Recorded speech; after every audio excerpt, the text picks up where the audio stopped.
Deborah, welcome to the show. I'm excited to have you on. Hey, Jason, I'm thrilled to be here. Awesome. So, for those who are listening and watching um, that may not be familiar with you, give everybody an idea of just kind of your backstory. Like where you came from, not literally, but you know what I mean, Great. and how you got to this point where you are today, doing what you do. Yeah, gotcha. So I have a really varied background. I started out in finance for 15 years. I was in the banking industry, in the finance industry, doing budget analysis. Super, super fun, right? For Um, some, yeah, not me, but for uh, some. yeah. Took a break for a few years to raise kids. Then I was working at a church for several years and then did marketing PR for manufacturers. So throughout the course of that, I got to experience two divorces Two. and two, right? One very early on when my kids were toddlers. It was amicable. Um, Dad and I still talk probably every week. We've gone on college visits together, moved kids from apartment to apartment together. That's great. Very amicable, doing co-parenting, just bossing that, doing it the way it should be done. So that is possible for everybody listening, right? It is possible. Absolutely. We moved my daughter down to law school, packing and unpacking all day. He was leaving at 10 o'clock at night to go to his hotel, and her roommates and roommates' parents kind of gave us the side eye, like, where's he going? And I said, oh, you guys didn't know we were divorced, did you? They said, no, we had no idea. Right. That sounds like the model example of how I wish everybody was Right. after That's the divorce. model. Right. So that was my first divorce. We shared a moving truck when we were splitting up to move to our new homes and everything. Second divorce, not so much. That was more what we would consider high conflict, speaking only through attorneys, fighting over, all the things. Yeah, we'll reference that as a garden variety contested divorce. Yes, the garden variety contested divorce that took 2 years and more money than it should have. Yeah, that sounds about Yep, right. Yeah. So you've kind of had it from both sides there. I have. Um, so talk a little bit about what you do now, and how you help people, who are going through or have dealt with divorce. Yeah. So, as happens lots of times when we are getting divorced, and I was over 50 when that happened. And I had been working part time. I was not the breadwinner in my home. I wasn't able to support myself when this happened. And so I had to think about, was I going to go back to finance and work in a cubicle from 8 to 5 every day? And that wasn't really what I had in mind. So as I started exploring, I learned about the field of divorce coaching.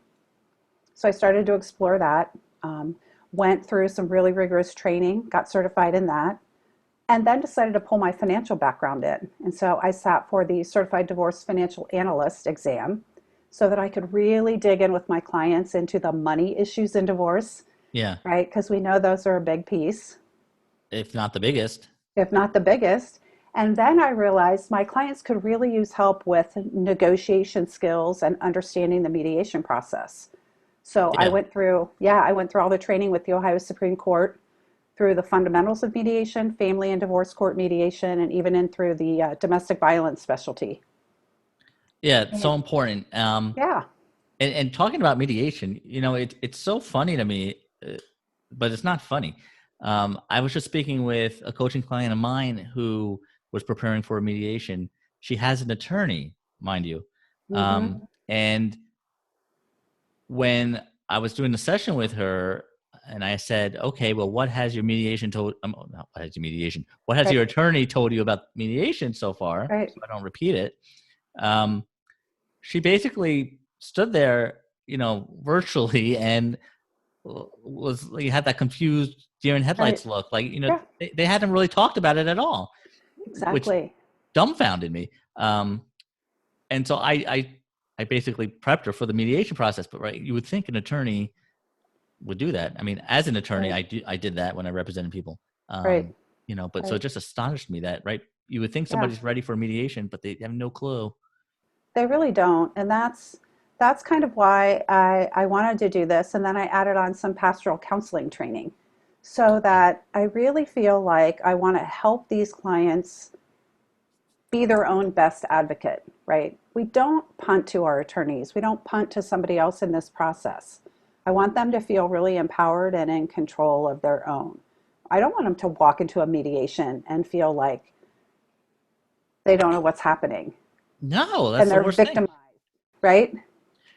And you said it. You hit the nail on the head. Empowerment, right? That's for me. That's Right. what it really is all Yeah. about. Empowering people so they have the information Hmm. needed to make the best decisions. Absolutely. You Yeah, know, I tell my clients nobody gets what they want in divorce. You're not going to get what you want. He's not going to get what he wants. But the best outcome is if you can feel like you were fully informed and you made the best decisions for yourself. If you can walk away having those two things, then you weren't a victim of your divorce. You made empowered choices. And that's a exactly. win. That's a win. It really is. It really Hmm. is, and because you had control, and Right. and more than control, it's you were intentional. So, Exactly. right, and when you're dealing in any type of negotiation, right, you as Yes. long as you're intentional and you make the decision and you play a part in making the decision rather than Yeah. a judge doing it for you, Right. right, that's what counts, and that's what you can live with. That's what you can live with. Yeah, And helping them understand that I think so many people go into the process thinking, okay, well, here are all the assets and debts, and in divorce, you just divide everything in half. I wish it was that No, easy. Yeah, you know, but that isn't also how it has to be, especially in mediation. You have options to create any kind of solution that works best for your family. So don't start off with, okay, we're going to cut the house in half. Start off with, what do I need? What are my priorities? right. Right? It's like here's your dining room chair and here's your dining room chair. Yeah, exactly. Let's not fight over that. Right. Figure No, out what do you need and what do you need right now and what might you need 10 years from now so that we're not making decisions today that sacrifice our future. absolutely. And long-term planning and thinking about your post-divorce life, that's a Right. whole right. That's a whole focus that I don't let them lose sight of Yes, in the coaching because your post-divorce life guides the decisions you make in the divorce. exactly. So we have to keep that in mind when we're at the negotiating table, Absolutely. right? So we have must-haves, we have some wants, and then we have some willing to trades. But if I don't know what I need, I can't, I don't know where to put things in those categories.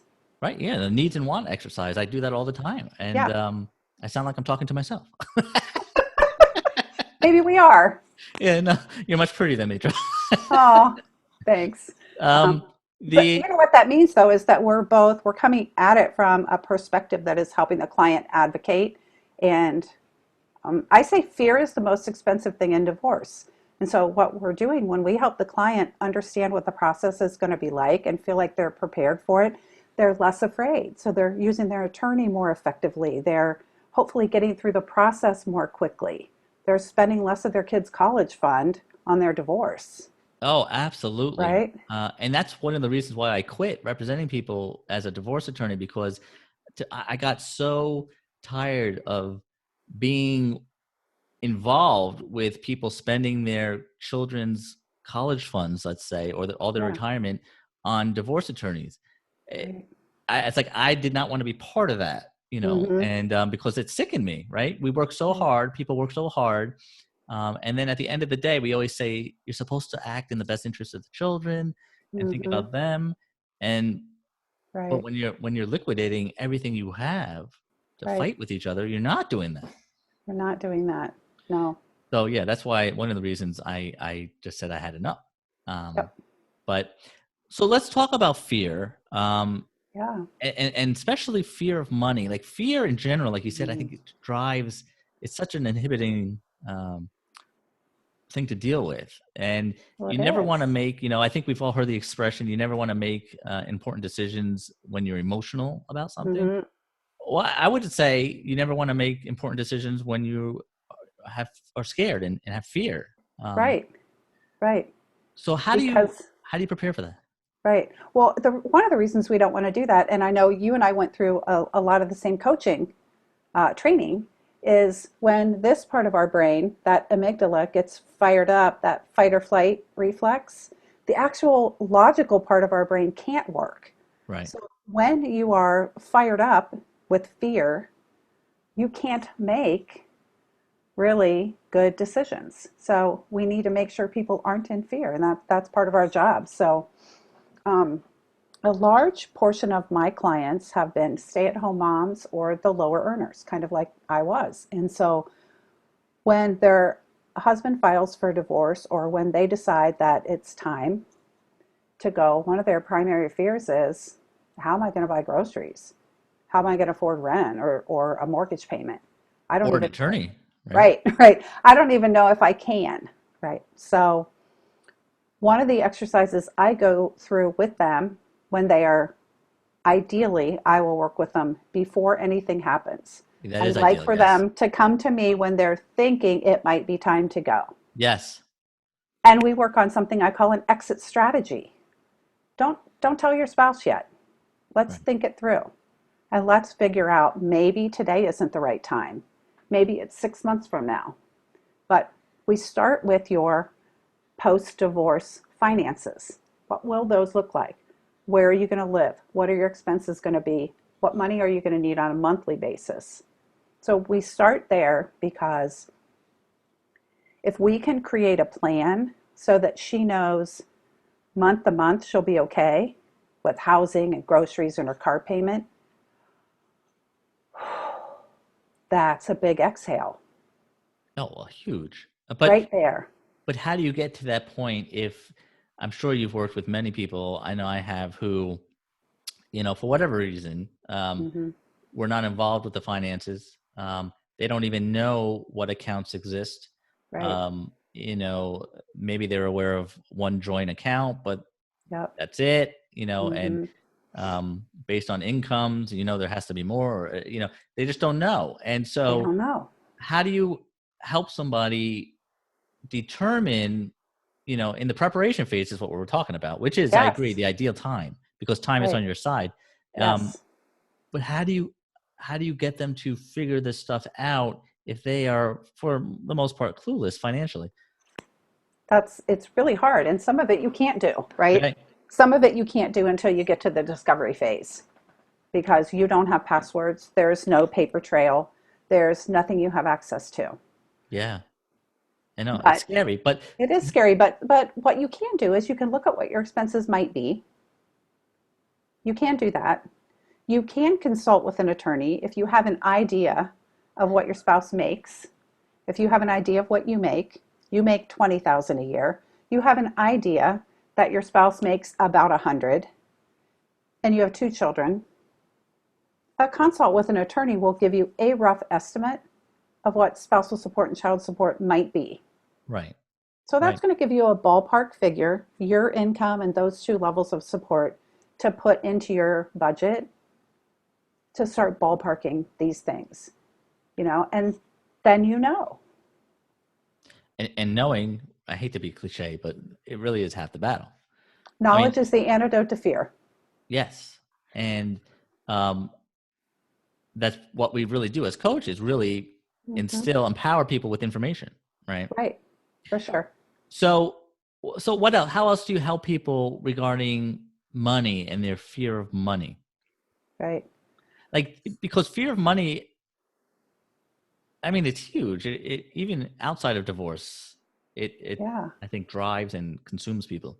consumes people. And if they haven't been involved in their family finances, they might not even understand how to set up checking accounts, credit cards, right? So in this preparation phase, I walk them through the process of, let's go ahead and get you a checking account. Let's go ahead and get you a credit card. Right. Let's go ahead and get these things set up for you. Let's start paying a few bills out of this. Let's check your credit report. Let's start getting used to, right, some of these things. Let's talk about, okay, so your husband has a pension, he has a 401k. Do you know what those are? You're going to be awarded part of those. Let's talk about what that means. Well, yeah, and if you weren't involved with the finances during the marriage, you're sure going to be aware of the finances after the divorce Exactly. because you'll be handling them. You'll be handling them. So let's talk about what that means. They might not know the difference between a 401k and a pension. They Yeah. often don't know that if they've been married for more than 10 years, they're eligible to claim spousal benefits on their husband's Social Security. What? I didn't know that. I've had clients whose husbands told them that because their 401k at their work was in their name, that their wife wasn't eligible for any part of it. And she said, "Oh, okay, that's too bad. I didn't know that." I said, "Nope." Right. That So, no, I know. That's why having the right team to support you through the process is so important. And yep, having people like you and me, in addition to other professionals, um, is so vital because, right. right, you need that support so you feel, again, it's all about empowerment. Empowerment. So educating them. And as a coaches, we also know other professionals. So we can help refer them maybe to the right financial planner, Right. right? To the right tax person, to the right. We get to know our clients well enough that we know their personality and their needs, and we can help direct them to the right person because they have to have the right kind of support. Absolutely. And otherwise you're making decisions without all the information, and that's never a good thing. Right. Right. At the end of the day, maybe you do uh waive your right to the 401k or something like that, another asset, but you Right. would be doing that because you want to do that, because with an Exactly. intention, right? Not because he said you're not entitled to it. It's a difference. Right. Right. Exactly. Right. Because I would say 70% of the clients I talk to come in with the attitude of, I've got to have the house, got to keep the house. Right. That's usually the number one thing I hear. And I say, I hear you. Let's work under that hypothesis, but let's run the numbers and see what that would look like, Right. It has to right? be feasible. Right. It has to be feasible. So, number one, we look at your cash flow or your budget. Can you afford that? Right. Once you pay out the equity to him, or you offset it with another asset, are you going to give up the all retirement assets in order to keep the house? And is that smart? If you're 28 years old and you make $150,000 a year and have time to rebuild your retirement, maybe yeah. Right. But if you're 60, probably not. Right. And I mean, there's so many different variables, and in every case, I tell people it's so fact specific. You can't. That's Mm-hmm. why you shouldn't listen to friends and family about their Exactly. divorces, right? Well, yeah, I kept the house, so you should keep the house. It doesn't work like that, um, you know, Absolutely. because after first, since we're just talking about the house, and it is Yeah, usually one of the larger assets in a it divorce, is. you know, at, in order for you to stay in the home most of the time, you know, assuming, again, this is such a base assumption that Yeah, well, I'll just use, we're representing or coaching the wife in this case. right. If the husband's entitled to half the house in equity, you know that has to come from somewhere. So Yeah, after he gets paid for his share of the house in some form or fashion, and you're living there, you're going to be charged with paying for that, the day-to-day expenses, the monthly right. expenses. Right. And can you do that? Can you? And do you want to cut the grass? What if you have to replace the roof? What if the HVAC system Oh, no, blows? sure, yeah. Do you have the emergency fund set aside to cover that kind of stuff? Right. The other thing is, can you qualify to refinance the mortgage in your name? So, one of the things I like to do when I'm working with clients before the divorce, if they're thinking they might want to keep the house and they are either not earning or a very low earner, I have them go ahead and meet with a lender, hopefully a certified divorce lending professional, and talk through what would it take to qualify Right. to meet underwriting. Because the last thing we want also is for a client to agree in a divorce settlement, I'll refinance within 60 days, and then they don't qualify and they're in contempt. I don't want my Well, client in that position. yeah, that's just you don't want to be in that position at all for a number of reasons. Right. Contempt aside, it's just right. You just agreed to this, it's done, and now there's a problem. Right. So let's find out up front, could you qualify and or Right. under what circumstances? Because again, that might affect how you rearrange these pieces of Lego bricks in your settlement agreement. Well, I can't refinance 300,000, but I can qualify for 250. So I'm going to pay you this much out of the equity and then give you this much out of the retirement, Right. right? Right. So I'm creative again, but I've got to know. Right. And at the end of the day, it's about making a plan that you know will work. Yeah, Uh, exactly. right. The old phrase, you can't get blood from a stone. So if there's not enough money to go around to support the lifestyle that you would like to have after your Right. divorce, right, you have to come up with alternatives. Yeah. And there are creative alternatives, but we also have to let go of the expectation. And I think that's where we set aside the finance and the coaching comes in, is helping our clients let go of the expectation that it's going to be the same. Right. Because let me know if you agree with this. I think, and I like to play psychologist, even though I'm not one, Okay. but I I play feel one like you on should. I play one on a podcast. Yeah, I feel like when you become an attorney, like you should also have like a PhD in psychology. I just feel like it should come together. Okay. um, throw it in there. Right. Why not? They the emotion that's attached um, to, let's say, the house, Mm-hmm. especially if you've been living there a long time and that's where the kids are growing up, and there's just a lot of emotion involved when you're going through a divorce too, Yeah. involving not just material things but the relationship issues and all that, Right. but it's stuff that we have to deal with. And so Yes.